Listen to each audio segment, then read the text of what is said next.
بسم اللہ الرحمن الرحیم۔ السلام علیکم۔ جب اختر ایک نئی ویڈیو کے ساتھ امید کرتے ہیں آپ لوگ خیریت سے ہوں گے۔ جوانی میں انسان باپ کو شک کی نگاہ سے دیکھتا رہتا ہے، جیسے باپ کو ہمارے مسائل، تکلیفوں یا ضرورتوں کا احساس ہی نہیں، یہ نئے دور کے تقاضوں کو نہیں سمجھتا۔ کبھی کبھی ہم اپنے باپ کا موازنہ بھی کرنا شروع کر دیتے ہیں، اتنی محنت ہمارے باپ نے کی ہوتی، بچت کی ہوتی، کچھ بنایا ہوتا تو آج ہم بھی فلاں کی طرح عالیشان گھر میں رہ رہے ہوتے، گاڑی میں گھوم رہے ہوتے۔ کہاں ہو بیٹا تم، کب آؤ گے، زیادہ دیر نہ کرنا جیسے سوالات انتہائی فضول اور فالتو سے لگتے ہیں۔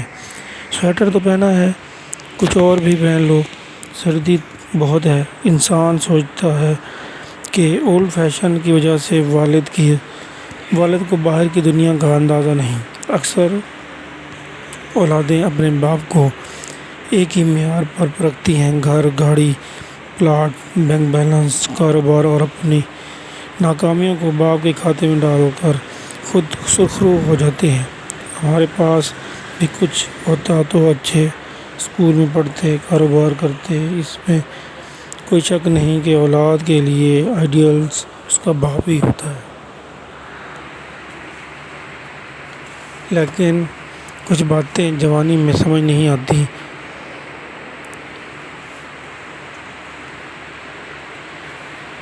یا ہم سمجھنے کی کوشش نہیں کرتے، اس لیے کہ ہمارے سامنے وقت کی ضرورت ہوتی ہے۔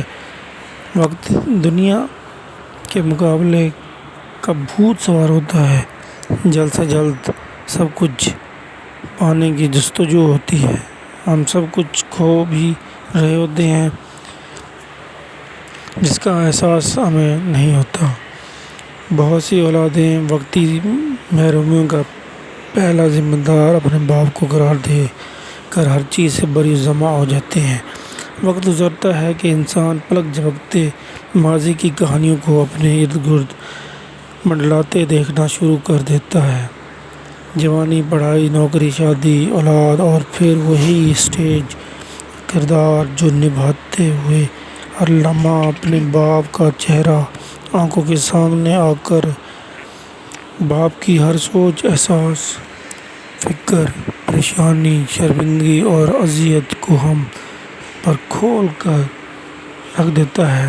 باپ کبھی کبھی بلا وجہ خاموشی، کبھی پرانے دوستوں میں بے وجہ کہہ کے، اچھے کپڑوں کو ناپسند کر کے پرانوں کو فخر سے پہننا، کھانوں میں اپنی سادگی پر فخر کرنا، کبھی کبھی سر جھکائے اپنے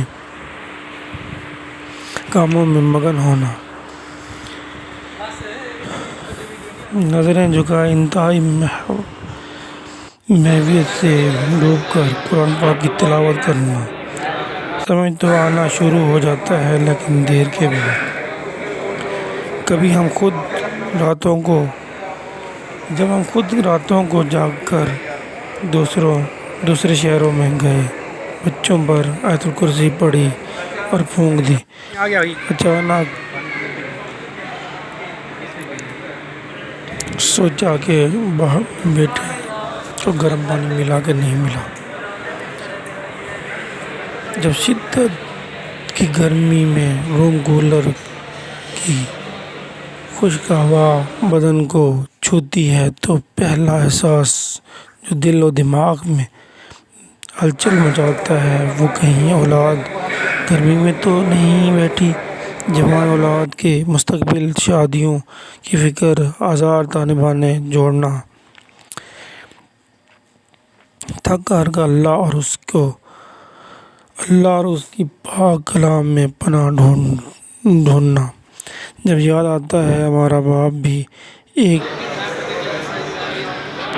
آیت پڑھ کر ہم پر پھونکتا تھا، اپنے بچوں کی سلامتی، خوشی، بہتر مستقبل کی دعائیں کرتا ہوگا، اور نماز کے بعد اٹھے کپکپاتے ہاتھ اپنی دعاؤں کو بھول جاتے ہوں گے۔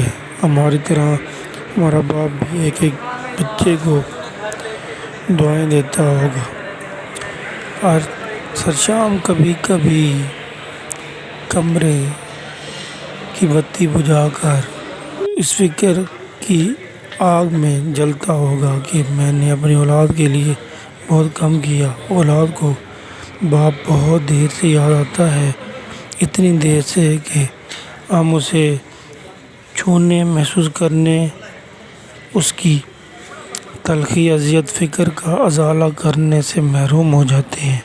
ہمیشہ دل و جان اور ٹوٹ کر ماں باپ کی خدمت کرو۔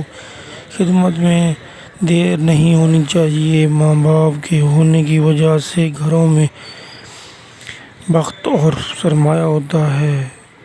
ہمارے ماں باپ نے ہی ہمیں بتایا کہ ادب زیور ہوتا ہے۔